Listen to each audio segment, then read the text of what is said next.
Hello and welcome. In today's video, we'll see three topics that can really change the way you create your dashboards. The first one is how to improve the look of your app using colors, images, icons, and so on. The second one is how to save space in a page using variables. So we'll create buttons to change a chart to a table or something like that. Okay. And the third one is how to change the dimension of a chart also using variables. So the same button can also change the dimension of the chart, or you can insert it in a drop-down list, something like that. Okay. So if you're learning Qlik, I really recommend you to stay until the end of this video because it can really change the way you create your work. Okay. Hope you like it. Alright guys, so I just created this very simple example app, and basically we have three fields. The first one is country, GDP, and population. Okay. We can start customizing our app by clicking here on, if you see, like I'm using Qlik desktop. Okay. And if we click here, we have this option to change the thumbnail image by placing another image in here. And by default, in Qlik, when you install it in your computer, it goes to this folder. So you have documents /Qlik /sense content default, and then you can place your images in here. Let's say that you have the logo of your company or any other image. Then you can come here, click, and select in this default option the image that you want to select and place it there. Okay. Then you come here, click save, and that's it. When you go back to your hub, you have that specific image in the thumbnail of your app. Okay. Second point is this top bar here. It's not really clear. Actually, we can change the theme of this app. Click here. We have here this app theme option, and this changes many things. So color scheme, the background of the app. So if I select here, for example, as you can see, I have sense focus. In this background color option, I have some specific colors. If I change here to sense breeze, or let's see, yeah, we have a different palette, and I'm not really sure how to pronounce that. And if I click in sense horizon, we have these other colors. So the one I prefer is sense classic because the background is white and I'm more used to it. From here, we can also select the background color of this top bar. Okay, so come here, you can, for example, pick red. You can change the color of the font, let's say, and then a very nice effect is created when you select the second color. So you can like make another effect in here. Let's now work with the bar charts or any other charts. So let's just create here the country and population view. And there are some options to change this. Like we can customize it using a single color. We can also select by dimension. So each option here has one specific color. In this case, it will repeat because we have only a 12 colors scheme. Even with 100, if you have more than 100 options, it will repeat. But you can also customize it using a measure like this. So the darker, the higher. And by expression. So we can customize it, for example, if the country is equals to China,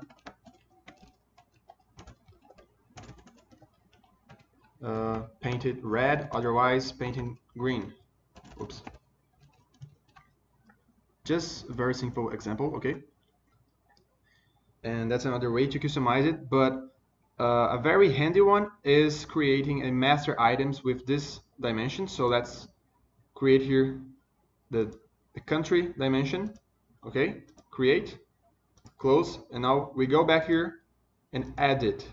Now we have the value colors here enabled, and we can pick the colors for each one of the options available. Okay, so if I want to color China, for example, in red, let's say, oops, this is Chile. You can type in here China in red, and then we have India. Let's put it yellow. And let's just leave the other ones the way they are. Click save, in here, you come back to the dimension option, but you can change in here, selecting your master item. Okay, click here, and there you go. We have the library colors on. You can customize it your own way. Okay, much better and much more visual. Many other options here to customize this bar chart we have in this presentation tab. This styling option, you can change the bar width or even insert an outline on the bars. Okay. All right, so this is the first option. The first point, this first point here is covered. Let's now start working with variables. Basically, a variable is a value that you can change. That's why it varies. It's variable. And you can create a variable in the script, but now we will just work with this front end variable. Okay, so you can click here, then you can give it a name, create new right here. Let's call this example like V button. Okay, and then we can give it a value. So if I give a value of 10, for example, no, let's put it 1000. This is this could be an expression, a text, anything. Okay, let's just make it 1000. And now I can save, close, and to call a variable in the page, like in the charts, we need to do that in a very specific way. Not very specific, but just using some signs. So let's add here as a measure. Okay, and basically I will call the $sign, and inside parentheses I will call the variable name V button. It will be colored in like light purple, and then we can hit apply. As you can see in here, we have already the 1000. Okay, if I hit apply, I will have the value right here, just like a data point, a data that is here. Okay, let's call this the variable value, and we can change this value with some custom objects. Okay, so, or even with a button, but we have many actions that can be triggered to change the variable.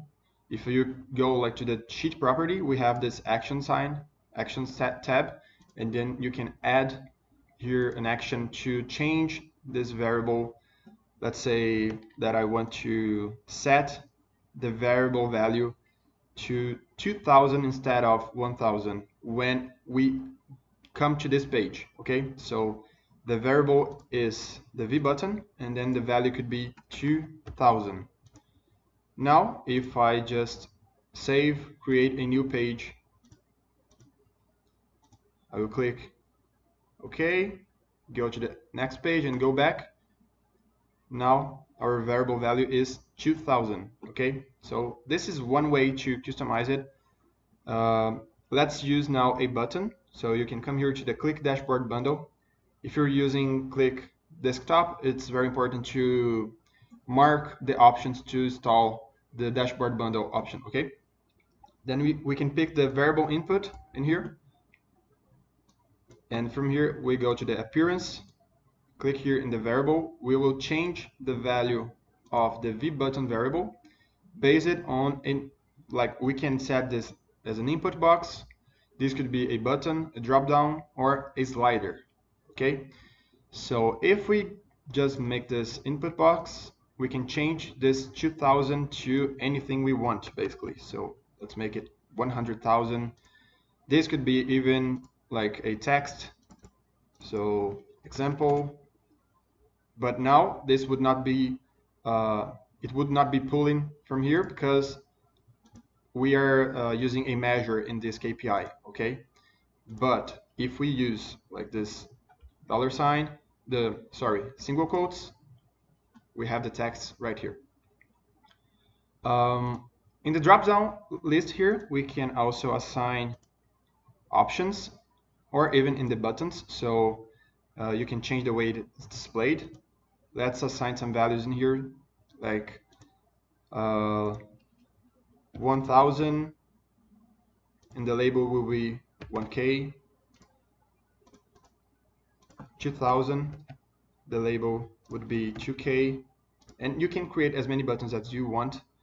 With this option, with that other option from the charts, like this one, we also have this option here in the actions and navigation. Same thing, add action, and if you come here, we have the option to set variable value. Select the variable and define the value that you want to change. Okay. Let me just change the name of this button to 5K. Now with this, if I click here in done editing, I can change this value to 1K, 2K, 5K, and so on. Okay, this could also be used to change your charts. So as you can see, we have here 1.4 billion in China. We can use this variable in the measure. So clicking here in the population, we can divide this by our variable. So just using the $ parenthesis V button, this will be divided by 5,000. In this case, we will have here almost 300K, and if we divide it by 1K, much higher number. Basically, that's how variables work, okay?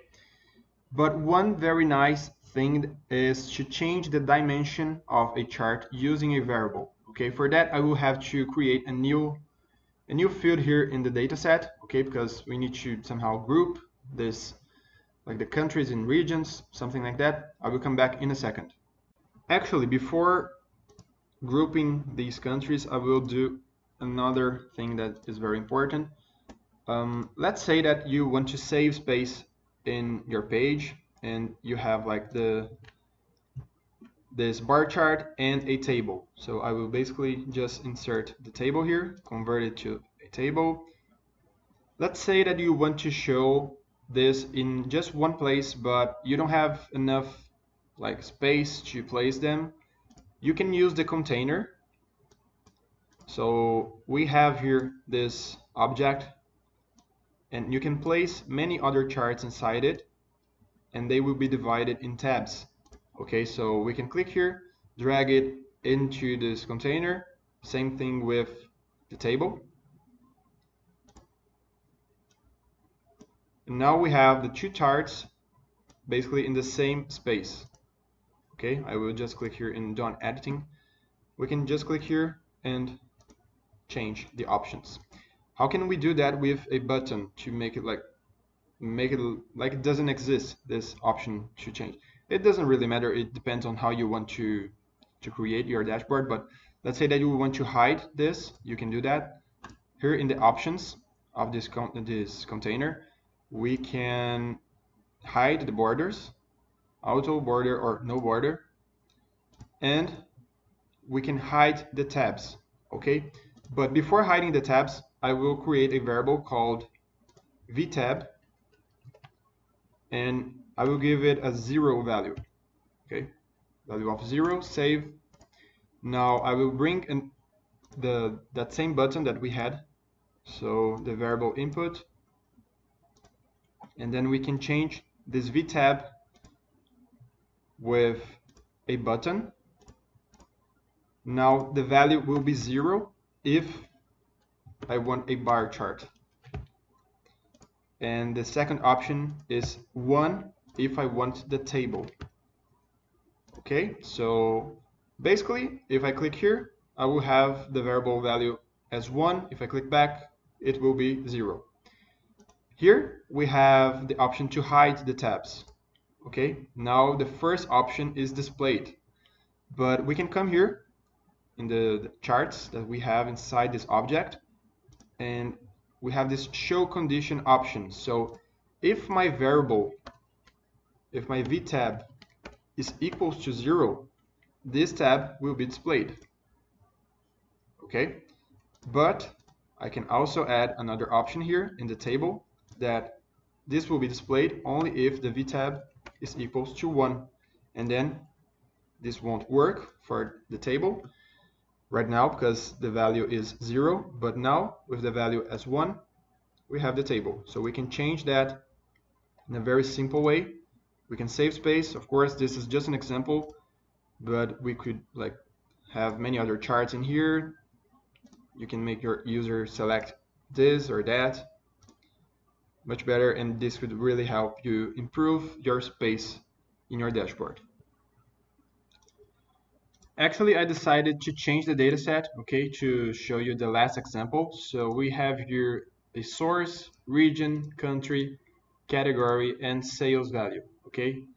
Let's just import this field there, and let me just comment this section here. We will now create a new tab, and let's bring a bar chart. We can pick a dimension from here. So let's say that we want to analyze sales by category. That's what we would have. Then we could have in another chart the sales by region and so on.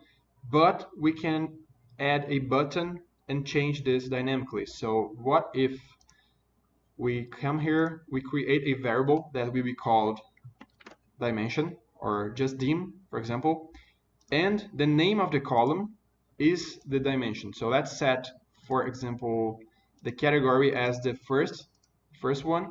This would be our first field. Now we have dim as a variable, and here in the dimension we do the same thing. We just come here, $, dim. We now have this field in here, and we can change here, adding the measure. Okay, same chart, just like this one, but we can change this value with a variable input. So if we come here and we just like pick the dim, and instead of category we change this to region, that's what we would have in the same chart. Okay, so basically we can change this.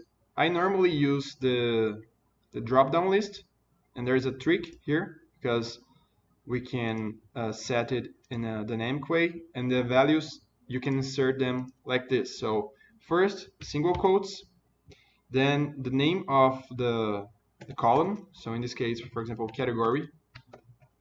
After that you need to use this sign and the name of the field in the drop-down list. So let's say that you want to call it like category X, just to change the value. Okay, then we use the pipe sign, and we can insert region and then the name of the field in the drop-down. Same thing with the country, because we also have country there in the dataset. So let's say that we want to analyze country, this sign, and then how we want to call it in the drop-down.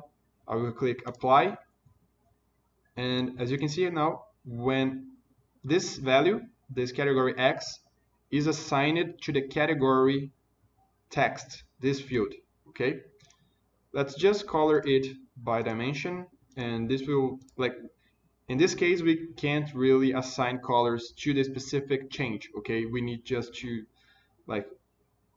select from the schemes that we have.